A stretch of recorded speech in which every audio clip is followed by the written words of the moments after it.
토닥토닥 토킹 덕트스 토닥입니다. 오늘은 의심이 많은 우리 남편 알고 보니 편집성 성격장애 주제로 영상을 준비해왔습니다. 일반적으로 배우자에 대한 의심이 많으면 어머 의처증인가봐, 의부증인가봐 뭐 이렇게 얘기들 많이 하시잖아요. 그런데 오늘은 의처증, 의부증까지는 아니어도 평소 배우자의 행실, 정절에 대한 의심이 많은 분들에 대한 영상을 준비해봤습니다. 초록창에 검색을 해봤을 때 의심을 확실히 알 수 없어서 믿지 못하는 마음, 이렇게 정의가 돼 있던데요. 사실 나와 매일을 함께 살고 있는 그런 같이 사는 배우자가 의심이 많으면 진짜 피곤할 것 같거든요. 그런데 배우자의 행실을 의심하는 수준과 배우자가 외도를 저질렀다고 굳게 믿는 수준에는 분명한 차이가 있어요. 만약 실제로 존재하지 않는 외도 관계에 대한 의심이 확고한 믿음까지로 자리를 잡았다면 망상 단계까지 이르렀다고 할 수 있거든요. 그래서 바로 의처증, 의부증이 여기에 해당이 되는 것입니다. 그런데 오늘은 망상 수준까지는 아니지만 그 전 단계에는 의심 수준까지를 다루려고 해요. 의처증, 의부증은 다음 시간에 다루도록 하겠습니다. 그렇다면 배우자에 대한 의심이 많으면 어떤 행동을 보일 수가 있죠? 일단 이성하고 약속이 잡혔다?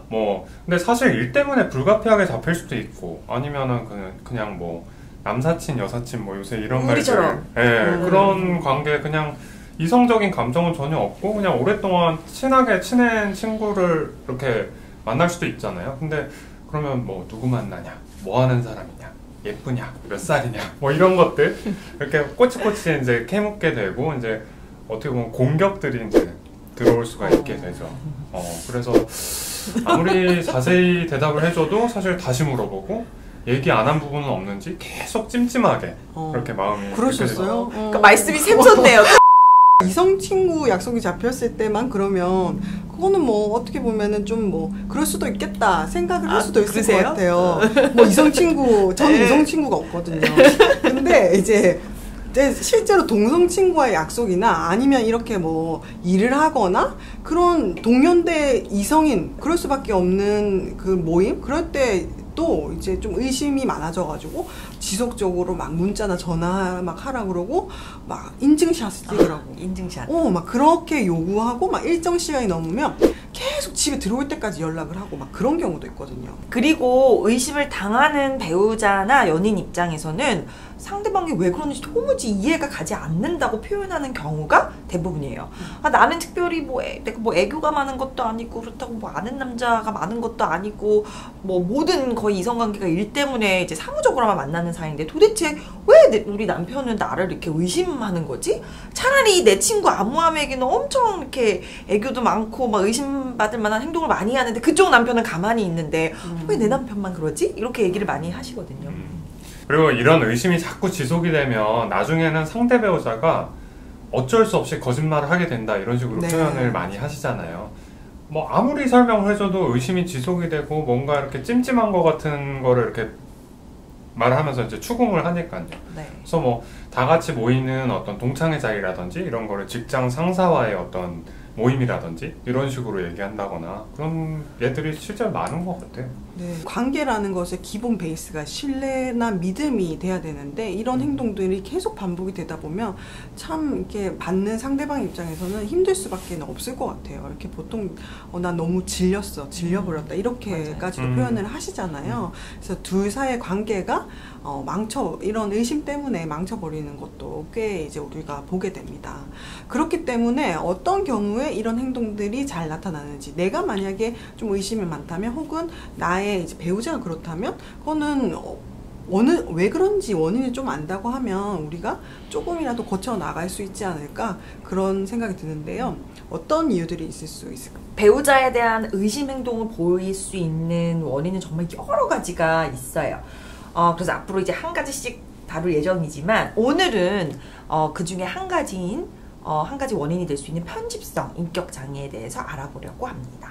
이전에 의존성 성격장애 편에서 성격장애에 대해서 간략하게 좀 설명을 드렸었잖아요. 간단하게 다시 말씀드리면 이른 시기부터 자기나 아니면 주위를 인지하는 방법에 문제가 있다거나, 아니면 감정 반응이 굉장히 불안정하고 부적절하다거나, 대인관계에 문제가 생긴다거나, 아니면 충동 조절이 안 될 때, 그리고 더 중요한 건 이런 부분 때문에 일상생활에 어떤 지장이 생긴다, 이럴 때 정의를 할 수가 있죠. 네, 그런 성격 장애가 10가지로 나눈다고 했었는데 그 중에서 ABC군 중에 A, 좀 괴상하고 편협된 특성을 갖는 편집성 인격 장애에 대해서 오늘 알아보겠습니다.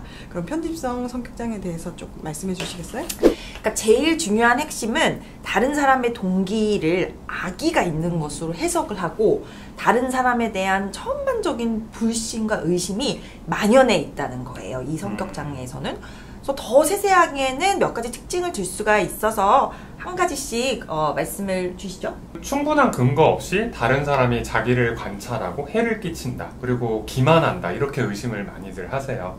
사실 근거가 별로 되게 들어보면 되게 희박하고 근거가 별로 없는데 다른 사람들이 자기에 대해서 뭔가 음모를 꾸미고 있고 갑자기 어느 때고 아무 이유 없이 자기를 공격할 거라고 이제 의심을 하는 거죠. 그래서 충분한 근거가 없이도 이렇게 다른 사람이 동의할 수 없을 정도로 깊은 상처를 줬다, 이렇게 느끼는 것 같아요. 그리고 두 번째로는 어떤 친구들이나 동료들의 마음이나 어떤 신뢰에 대해서 근거 없는 의심에 좀 사로잡혀 있는 경우가 많아요. 그래서 그 주변 사람들의 행동을 항상 의심스러운 마음, 눈초리로 이렇게 세밀하게 살피는 거죠. 악의적 동기가 없는지. 그러다가 뭔가 하나라도 흔들림이 있다. 저 사람들은 뭔가 의심스러워하는 그 믿음의 근거로 사용을 하기도 하고요. 친구나 동료들이 내 마음을 이렇게 보여줘도 그거를 신뢰하지 못하고 뭔가 다음에 내가 이렇게 되면은 날 공격할 것이다, 날 무시할 것이라는 생각을 하고 있죠. 그래요. 그리고 세 번째는 어떤 정보가 자기한테 나쁘게 이용될 것이라는 이런 잘못된 두려움 때문에 다른 사람한테 비밀을 털어놓기를 꺼려해요.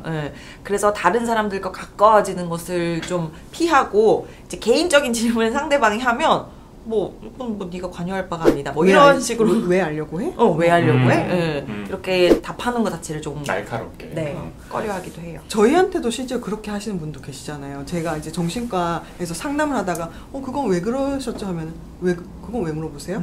제 직업인데요. 이렇게 말을 하진 않았지만. 그리고 또 다른 특징으로는 어떤 악의 없는 말이나 사건에 대해서 자신의 품위를 손상당한다, 위협적으로 이렇게 받아들이는 경우도 굉장히 흔하신 것 같아요.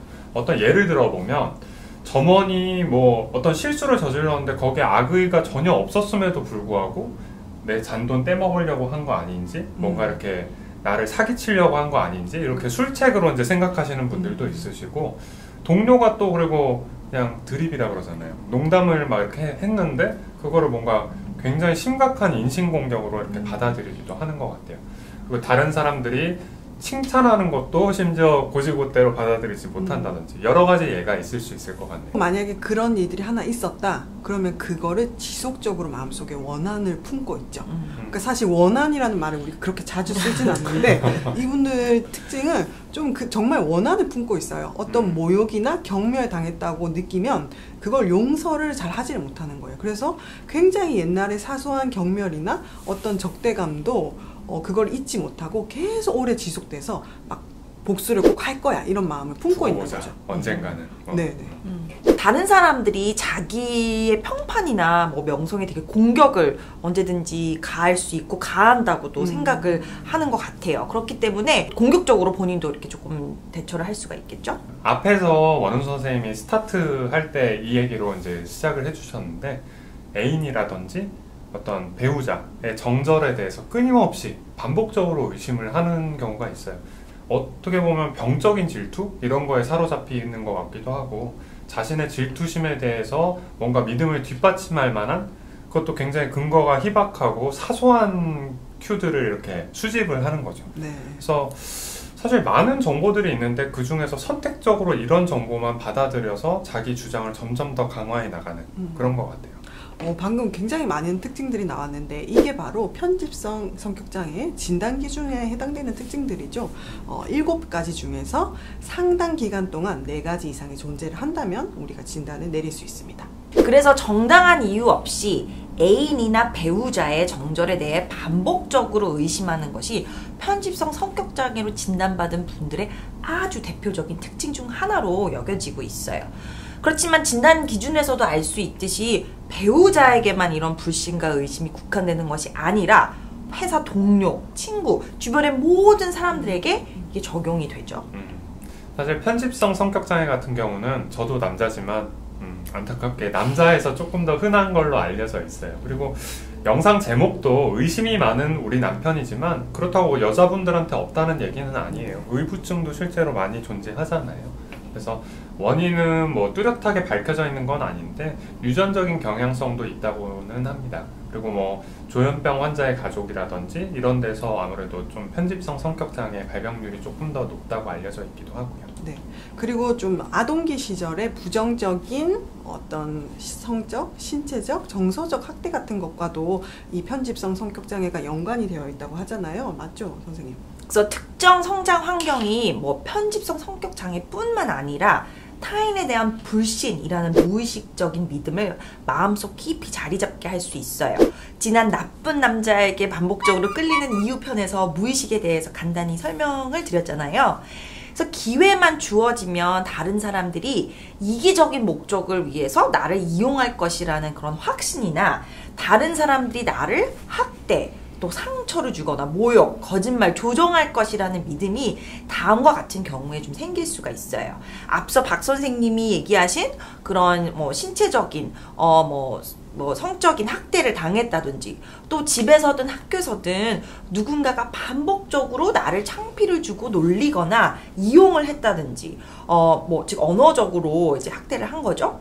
또 가족과 같은 가까운 사람들이 자신의 이득을 위해서 나의 약점을 착취하고 뭐 조정하고 거짓말을 했다든지 부모 중 한 명이 반복적으로 가족 외의 사람들은 믿을 수 없어, 절대 믿지 마, 이런 경고를 뭐 계속 하셨다든지 심지어는 바로 옆에서 내가 고통받는 것을 즐기는 사람이 있었다든지 뭐 그런 경험들이 이런 불신이라는 무의식적 믿음을 마음속에서 심어줄 수가 있어요. 편집성 성격장애뿐만 아니라 뭐 불신이라는 어떤 큰 테두리 안에서 무의식적인 믿음이 생길 수 있는 환경적인 요소들을 말씀을 하시는 것 같은데요.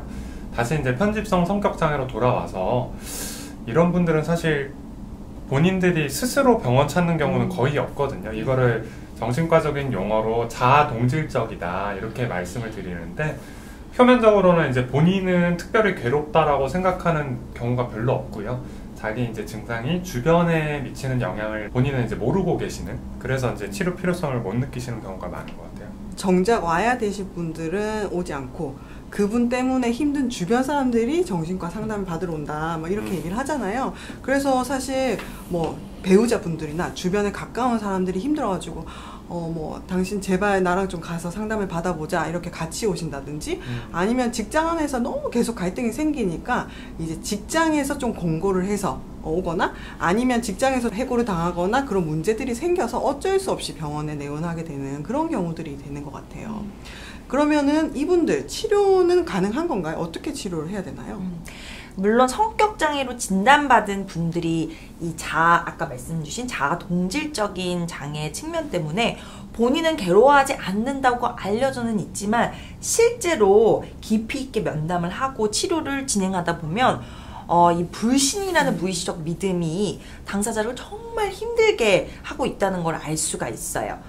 생각해보세요. 주변에 모든 더군다나 나랑 제일 가까운 그런 사람들이 나를 이용하고 배신할 것이라는 믿음을 간직한 채 살아가면 얼마나 힘들겠어요? 정말 힘들겠죠. 네. 그래서 자기의 행동을 이해를 하고 핵심적인 문제인 어떤 친밀한 관계를 유지하고 뭐 이 신뢰에 대해서 근본적으로 다뤄줄 수 있는 정신분석적 정신치료가 이제 주요 치료가 되겠고요. 네. 보조적으로 이제 또 약물 치료를 좀 사용을 하기도 하는데 뭐 아무래도 본인이 굉장히 이용당한다고 생각하니까 불안하고 초조할 수 있으실 거거든요.